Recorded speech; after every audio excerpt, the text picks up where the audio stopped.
Welcome to Fun and Easy Kitchen Utensils Guide, Part 3, presented by UnivShow. Let's take a look on day-to-day utensils' useful name. First one is grater. The spell is Grater. A grater is used to shred cheese or vegetables into small pieces. Next tool is peeler. The spell is Peeler. Removes the skin of fruits and vegetables.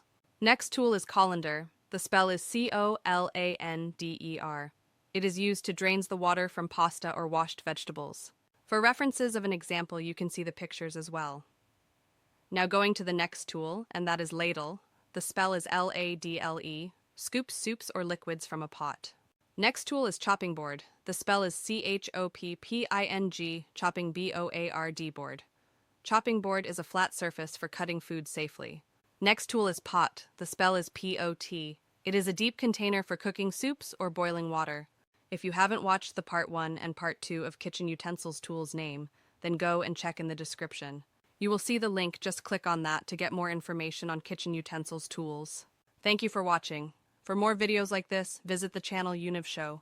Please like, subscribe, and share the video.